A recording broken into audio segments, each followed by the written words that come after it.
So the ability to get your perspective from inside TikTok, where we're rolling out this new platform, especially from the sales side. TikTok making a bet on it is like all you need to know.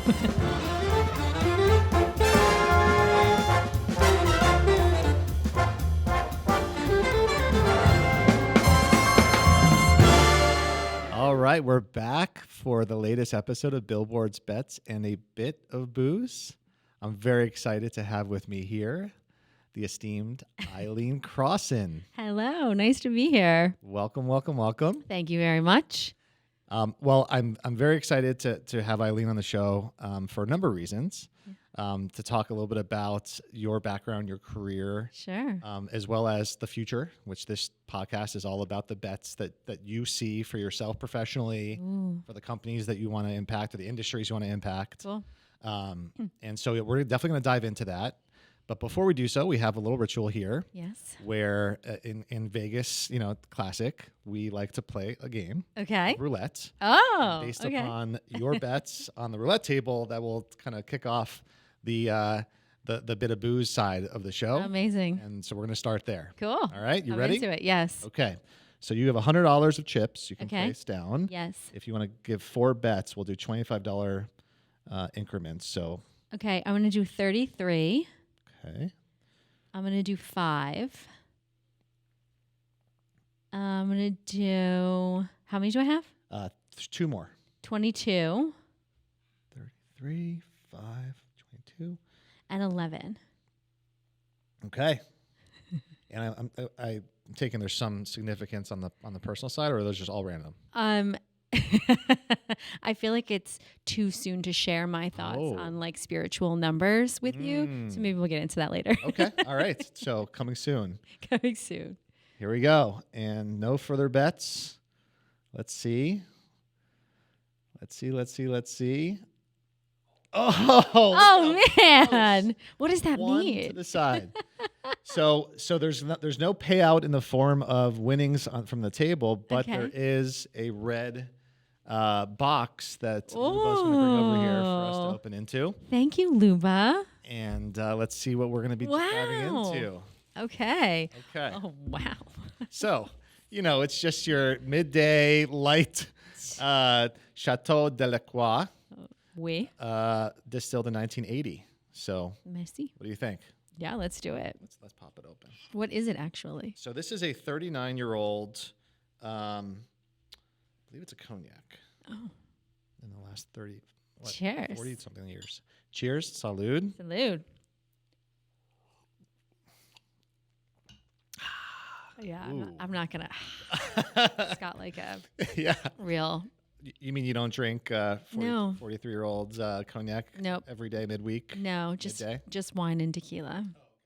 This show, we definitely want to talk more about future forward, but Sure. provide some context for our listeners and also talk a little bit about our history. I'd love for you to share a little bit about your career and kind of what brought you to our encounter at CS. Yeah, absolutely. So I started my career in commercial real estate, and I worked in marketing and sales for a flex office company. And in 2010, I made my way into the media industry. And so I joined a company that was then called Titan, which for anyone in the industry who remembers became Intersection, which is the company that it is today. I actually started there. This is like a real walk down memory lane. I actually started there running their street banner division. Street banners. Street banners. Okay. But it was a very cool job for a very cool company. And I was more interested in the people than I was in the role. Although it actually was kind of interesting because I was working very closely with the city of New York and creating all these sponsorships and finding ways for brands to integrate into the brand of New York. So there was a creative spin that I sort of found that became fun and actually became quite lucrative for me and for the company at the time. So anyways, I continued my career there, and that was sort of my first out-of-home experience. Sure. I was heading up sales for the Link NYC project. So all those beautiful the screens and the free public Wi-Fi in New York City. And that was definitely one of my most career defining moments and one of the most fun projects, one of the most complex projects I've ever worked on. But definitely a highlight. So I was at Intersection until 2021. Okay. Wow. doing a variety of things. Yeah, so I was in the out-of-home industry for 10 years. From the street banners, it was Phone the kiosks. phones, the pay phones that also were Yeah. spread out, where we used to put a quarter into a pay Uh-huh. phone before the era of ubiquity of cell phones. Yeah. And so that was just your kind of side of the Yeah. cell phone that faces outwards Yeah. to the broader street. That's exactly right. Okay. Yeah. So it could be a movie wanting to take over the city to create awareness. It could be a bank conquesting another bank on a street corner. There were a variety of different targeting strategies that encompassed our go-to-market. Okay. But yeah, so I then obviously the phone kiosks became Link. Yeah, so let's talk about that, because now I think that's where the running happened, when all of a sudden static got turned to digital. Yes. And there was so much innovation around that project, Yes. right? Alphabet, you mentioned, there was an Alphabet company. So talk a little bit about that. Yeah, it was really cool. I mean, I'd never had an experience like that in my career, and to work closely with the city of New York. I think at the time the saying was that it was the largest infrastructure change to New York City since the subway, right? So it was significant, and I think the idea of the brands that had interest in out of home as a result of that project, because it was really cool, like the idea of sponsoring free public Wi-Fi at scale in New York City. Like it was a great CMO pitch. But it also resonated with small businesses and mid-market sized businesses. So it gave us a really cool opportunity to create a brand as Intersection. And then also, I think the out-of-home industry benefited as well, because it ushered in a conversation around programmatic, around being able to buy these screens as you would buy digital. And I think it was the first time that a company was really able to talk about, because of the scale of the impressions and the uniqueness of the project, it was the first time that you were able to have a conversation about buying impressions, buying share of voice, buying day parts, all things that we know today to be true about digital out of home. But I think it created a lot of advancement for the industry. And so it was fun to be part of that and to be a thought leader in that world. Cool. And we had Esther Raphael on the show as well, CMO of Intersection, and she talked a lot about those screens. And vertical video obviously is really hot, which we're going to talk about in a minute. Yes. But so you were there during this massive transformation of that company. Yes. And focusing on the sales side, right? Has that been mostly kind of your purview? Sales and business development. Okay. From the beginning. And so I did that for a while. And then in 2019, we decided that the West Coast needed some attention. Okay. And so I moved out to LA to double down on our entertainment and tech verticals. Because at that point, I had sort of like made a name for myself in being able to break brands and connect directly to brands that were thinking about out of home, not necessarily using the channel effectively. So I was sort of sent on that mission. And it was super fun, and I loved living in LA. The pandemic then came in March of 2020, so that changed what I expected from a personal experience quite a bit. But yeah, it was really cool. And then I sort of like got to this place where I was like, wow, I've been in this industry for a really long time. Like, this is probably the only company that I, at the time, would have wanted to work for in the industry, just based on like the vision and the leadership. And so I started to think about diversifying my skill set, my experience, and pushing myself to do something different. And so I had a friend who was like, you should go work for TikTok. And I was like, I didn't even have the app. I haven't really admitted that publicly, but so I downloaded the app. And when they said TikTok, you knew about it based upon its course. reputation as like a dance, like fun At the time. music. It was the time when, I don't know if you remember this, but it was the time when the Ocean Spray campaign, it wasn't even a campaign, the organic Ocean Spray content that went viral was like everybody in advertising was talking about it. And everybody's like, what's going on TikTok? And obviously everybody's at home. And so the platform is like just absolutely like flourishing. Right. And so I was like, okay. And I had a friend of a friend who introduced me, and it just happened very organically and really fast. And so I was lucky enough to move to Austin, which is where I live now. And I joined the mid-market team.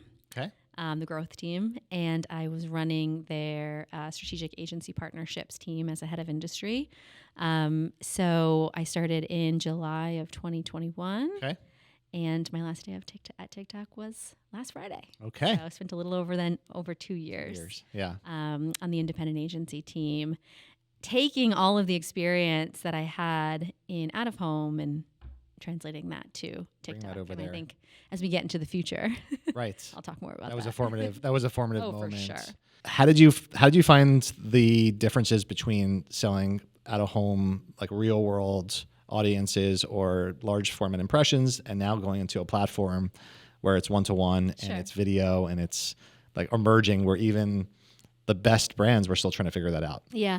I mean, I think what I found fascinating, I mean, certainly there are the obvious points of like you're going from one to many to one-to-one. Right. But I think what I found fascinating was that as an out-of-home seller, I would have thought to myself like, oh, it'll be so much easier to go sell TikTok. And the truth of the matter is like, there's so much education that's required in the marketplace to truly become an always on partner, or to move from the test budget to like now sort evergreen. of like, evergreen, or even just sort of like a more like stable component of your omnichannel media plans. Right. And so I think that was the most fascinating thing that I learned early on. And, you know, you talk about like the phenomenon that is TikTok. I mean, like the level of influence and sort of like cultural significance and impact is just, it's outsized. But it was really interesting to shepherd brands and agencies through that phase, because it's scary too, right? And like you're talking about significant media investments. And in a lot of cases, you're talking about them compared to tried and true platforms that these agencies have relied on to really like invest every dollar in a way that they know exactly how that dollar is going to perform for them. Right. And so that was a big shift for me too, is to understand like when you're talking about performance media and like ROAS, like in out of home, like it's like, oh, I saw it, so it worked. Right. And there's been a lot of advancements in out of home, which you're helping educate me on. But I think for a long time for marketers, it was that sort of like vanity play, upper funnel awareness. And when you look at social platforms, which is how TikTok was bucketed, it's very much about like that metric, that formula, that granular like approach to business outcomes. Yeah. Right. Even though social media or video has been around for so long. Sure. And even though mobile has been around for enough years to say that it's mature to a extent. Where did you guys find success, or how did you think about like justifying shifting the dollars? What marketers and agencies have wanted to do for very justifiable reasons is put every platform and every partner into a channel so that they know what to do with it, so that they understand how to think about it in media mix modeling, right? But I think that when you think about consumer behavior and engagement, as you referenced, it's very hard to do that, because if you put TikTok in your social channel bucket and you treat it like Instagram or any Meta product, it isn't necessarily going to perform in the same way. You can't create for it in the same way. And your consumer is not going to interact with it or engage with it in the same way.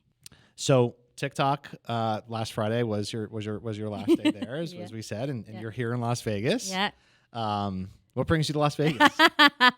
So last summer, I was contacted by a good friend who I worked with in the out-of-home industry for a long time, who was like interested in like talking about what's going on in the industry and whether or not there are opportunities. And I was like, you know, I've spent a lot of time now that I've been at TikTok and kind of it's like the out of home is like the digital holy grail, right? Like that's what out of home continues to work toward. And obviously there's been a tremendous amount of advancement with that and programmatic and in a lot of other ways. But now that I was in the holy grail, I was like, well, it doesn't look so different, right? But also, except for the budgets are much bigger, but which matters. But I could see where I think out of home was thinking very one-dimensionally about the opportunity, right? So when you say like out of home can be digital just like video, traded programmatically, sure. From a business outcomes perspective in a lot of ways, right? From a reporting perspective, like the sort of basics like that. But like there are other things that were missing. And so I started to think about like the challenges that TikTok was seeing, right? And this idea that like you have communities that exist in mobile experiences. And at that time, like the pandemic was ending and people were going back outside. And it was like, what is the idea of like the For You page in real life? FYP IRL, right? Like, is that a place that out of home can go, right? Because I think like if you start to see a trend where there was all this consolidation and omni-channel planning around the customer happening, like can the industry ride on the coattails of that? And so I thought about what that might look like, and then fast forward to January, and we were introduced by a mutual friend and had lunch, and you were talking about everything I'd been thinking about, and I was like, holy shit, can I swear on the podcast? I won't swear again. Yes. And so I was like, wow, like someone's thinking about this. Like, this is really interesting. Yeah. So, I think the opportunity for out of home is very much encapsulated in how Adomni is thinking about the market and the opportunity. And so as we continued our conversation and I was thinking about my future, I thought, well, this sort of what you're doing really marries my experience in this very unique way. And so why don't I come and see where it goes? Yeah. And that was at a time when we were about to finalize a partnership with TikTok. That I didn't know how much you like. Sorry, no. I mean, time and place. And so we had already last year launched Shoutable and shown UGC being applied to the physical world. We had already rethought the way that video gets placed into the physical world by not calling it at a home per se, just digital extension, video extension. Yeah.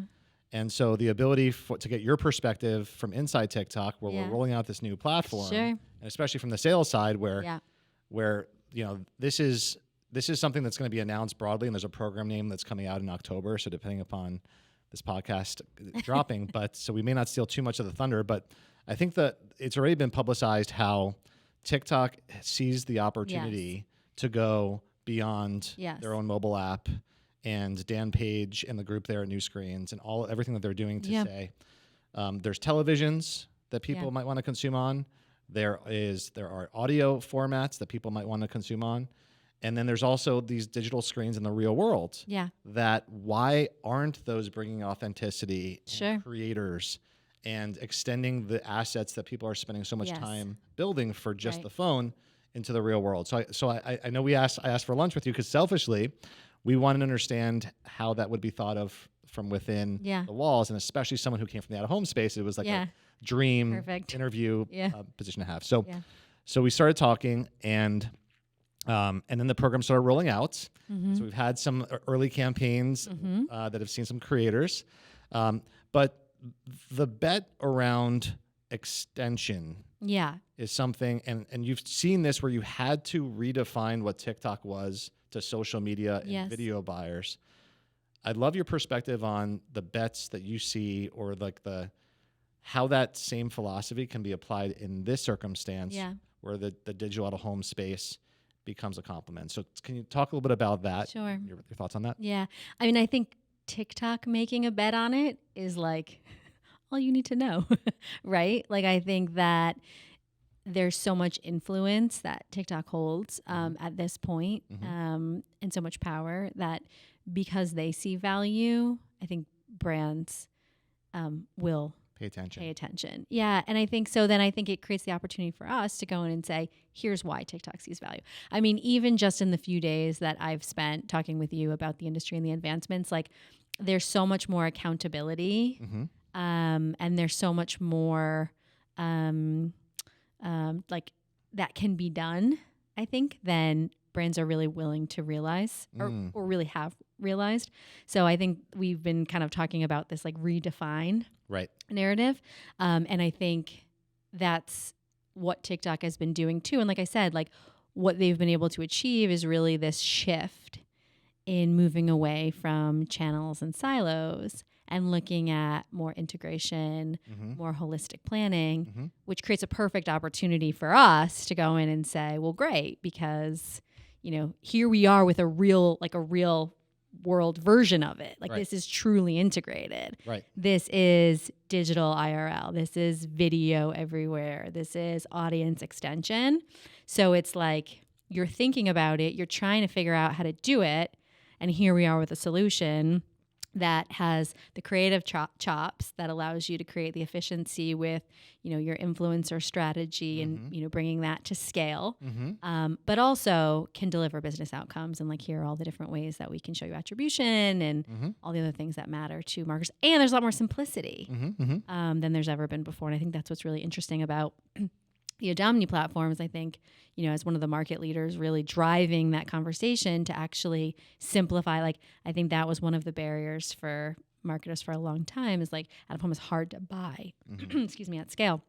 And like, it's not anymore. Like yesterday we played around in the Adomni, the product and platform. DSP. The DSP, the DSP. Yes. In the DSP. Let's edit that now.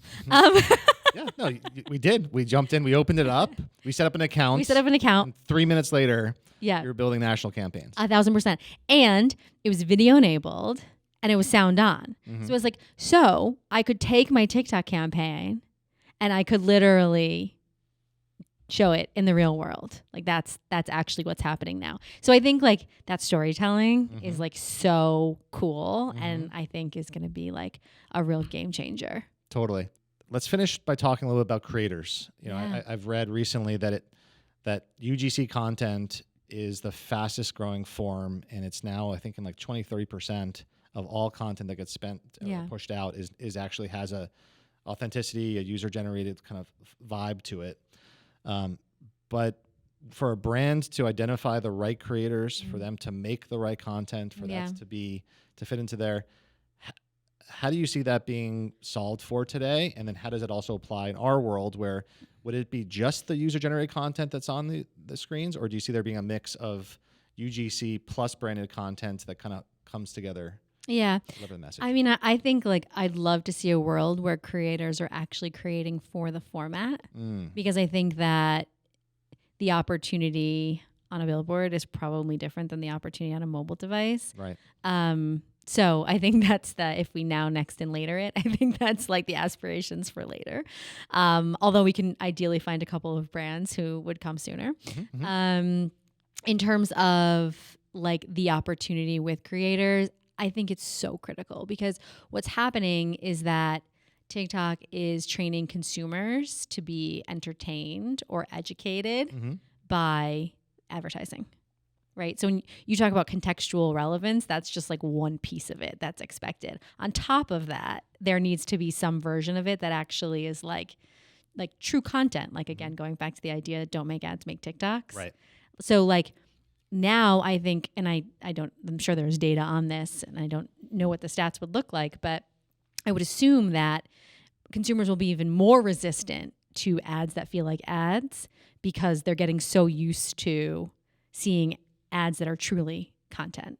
So I think it's even more important that brands and agencies and partners like us are thoughtful about how to create, regardless of your channel. Right. Right. So I think it's like one size does not fit all. That's the later, right? Create for TikTok in a way, create for digital out of home in a way, but also be thoughtful about working with creators and influencers. And I think like, you also asked about how easy that is. Again, I think TikTok has realized that there's an opportunity to resource in a way that can lower the barrier to entry. And so there's a great marketplace called TikTok Creator Marketplace, where you can actually go and you can find influencers to work with, as long as they have more than, I think, 10,000 followers. So not only can you get access to like the biggest creators with the biggest followings, you can also look at micro influencers who have communities that are interesting. And that's definitely probably in what you've been seeing about the trends in UGC, Right. where you're starting to see more brands actually work with hundreds Leverage of creators. Yeah, exactly. So I think the same thing applies for digital out of home. If creators can show up in out of home, then you have that same opportunity as at TikTok, it was hashtag TikTok made me buy it, right? That's the thing that you hear. So what's the out of home version? I'm not sure, but huge bets on shopping and commerce, and thinking about how creators play a role in that. Yeah. So I think that's something to definitely keep an eye on. I'm just thinking about an example of a venue like a shopping mall where you have vertical video kiosks, some of which have audio, and it's the holiday time, or it's not, even now, pre-holiday, but you have a buyer mindset. Yes. And there might be a product like that is sold in a store in the mall, or they just want to drive awareness for it. And on TikTok, you might see a creator talking about it, hearing about them talk about it, but then there's that shop now button, and you could see those LL Bean sheets, buy those sheets, and then go back to your feed or you feed. Instead of it being a shop now button on this vertical video kiosk, it's a QR code where it's still a shoppable TikTok fed thing where there's a TikTok icons, there's a creator, there's a call to action, and some people are going to scan it, some aren't, but they're going to be exposed. Yeah. And when that same video ad, which they remember seeing somewhere, and it shows up in their For You feed, that might be the second touch or third or fourth or fifth touch that gets them to press the button in the app and buy the product. Omni-channel, there you go. And that's what I see as this huge opportunity to connect them. And I think Facebook rolled out a study a few years back with Danone yogurt that did show that when you actually layer on the real world influence, don't just look at it as how many scans were there and purchases from that one unit. Look at it holistically of what did it do to our actual click-throughs, lower funnel, and then overall, just look at your sales when you're running the campaign, and did you see lift? Yes. So I think the performance element of that is, for me, that bet that we're hoping to do, where we're not just thinking about this as more awareness just in the real world. Yes. But we actually are trying to drive that business outcome, as you mentioned, which is ultimately, I think, what most CMOs are really asking themselves. How can I dial that up? 100%. Yeah. Awesome. Well, thank you very much for coming on the podcast. Thank you for having me. This is probably the first of many. And my first podcast I've ever been on. All right. So thank you for being I have the honor of being the first host for you to be a guest on the other side of the table. Thank you. And for those who actually want to discover another amazing podcast, Eileen and Esther have a great one called I'm Not Like You. Yes, every Friday morning. Super interesting variety of different topics. So it's not just media, it's not just TikTok or anything like that. It's more just cultural relevance. Actually not media at all. Zero media. Yeah. It's casual, it's interesting, it's diverse from two very smart people, very interesting people. So check it out. I'm Not Like You as well. Thank you. Welcome to the team. Thank you. Welcome back to this side of the industry, even though you're kind of very much still entwined with TikTok and helping bring this product to market. Yes. It's gonna be a fun ride. Yes, excited. Thank you. Thank you.